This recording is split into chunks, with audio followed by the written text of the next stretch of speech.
A very pleasant day to you, dear friends. Getting back to where we left yesterday, let us sit and analyze, or rather discuss, how we can put our best foot forward a month and a half before the exam. Coming to the first category of candidates who are 90% up prepared, whom I would say in the system, for them, it's the what if question that bothers them. The various factors would involve factors that are under their control and the factors that are not under their control. So, what do we do in such a case?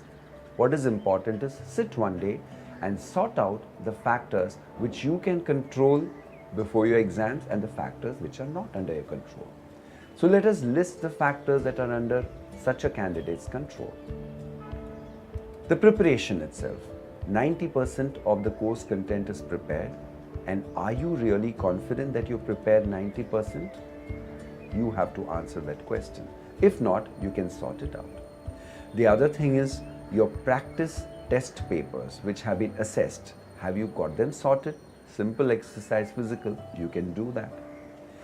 And have you planned a group of similar candidates who are appearing for the exams?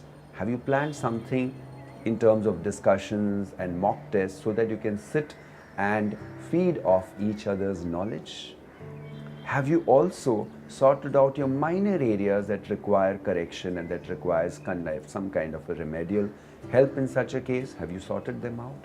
And most clearly, do you have a target percentage clearly etched out? This is very, very important, and which is definitely under your control.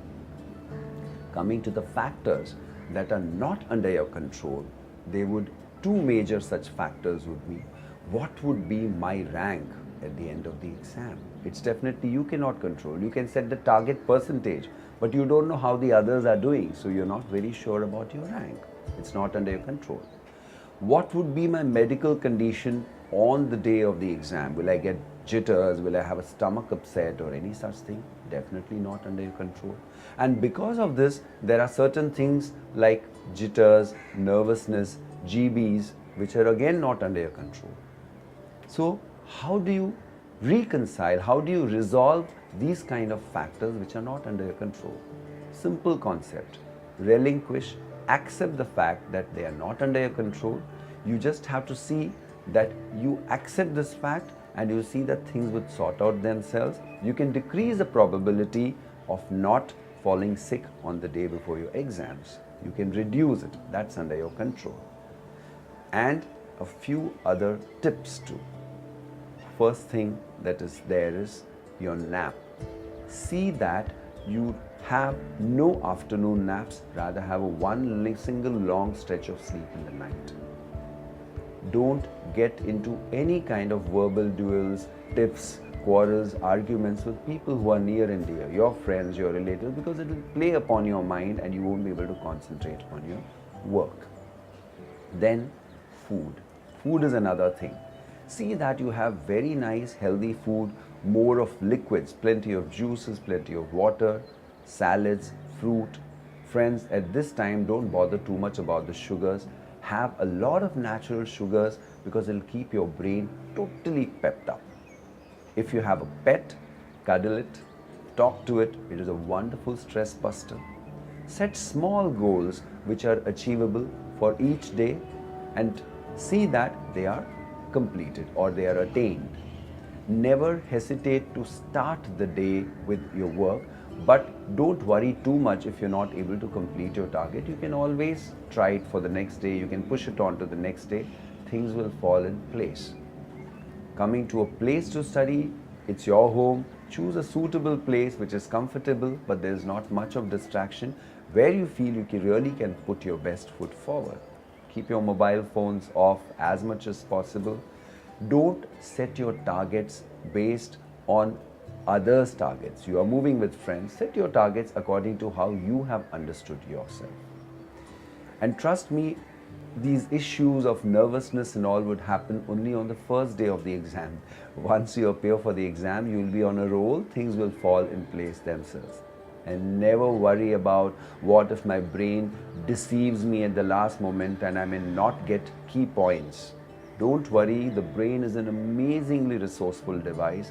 At the right time and under pressure, it will see to it that it sorts out and maps out key information and presents you on a platter with minimum interference. Unless you belong to the category of less than 60% prepared. What is done in such a case? Nothing is lost, all is not lost, as long as you accept the fact that you cannot thoroughly exhaust the course content at this time. What is required is a strategy planning and not just relying on your knowledge base. And what would the strategy involve? Sit down for 1 hour, note down all the points in terms of course content that needs to be worked upon. Then give a mental run to everything that you're very confident about. Just give a quick mental run so that it gives you a booster. I know this much and I know I do not know that much.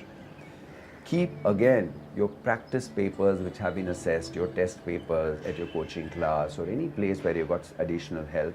Keep it ready. If you do not have sufficient, you can take photocopies of your friend, because it is these assessed papers which will make your study matter, the studying process faster. They will act like ready reckoners and you know what to do and what not to do. Again, set up small goals which are achievable and you will achieve them on the first or 2 days. Here is a word of caution. There is a word of caution here. When you do on the first day and you find positive results, you suddenly feel very happy, euphoric. You will feel, oh, what I have not been able to do in the first 4 months, I have done in 1 day. And then don't give up and start feeling too good about it. Continue, see that you maintain a sustainable rate of preparation. As I told, start every day, set a goal, try to achieve at least 80 to 90% of those small goals. If not, don't worry about how you end the day. You end it happily and things can be pushed forward to the next day without too much amount of postponing. And very important, maintain a progress graph. That will help you plan a strategy for day 1, day 2, day 3 and so forth. And keep your mobile phones off. Don't discuss your strategy with casual friends, neighbors, relatives and many such people, because they will have very casual advice which may not be relevant to you. You'll just end up bothering too much about it. Don't worry unnecessarily about these things.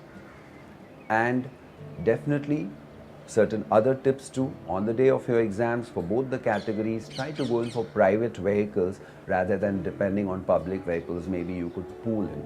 And again, getting back to the people who are a little less prepared, remember, it is not your best effort, but at the same time, you are not willing to give up. This should be your spirit throughout those 1.5 to 2 months of preparation, and you will find there will be a conspicuous confidence level rise in you. Remember what Florence Nightingale said, I attribute my success to this. I never gave up.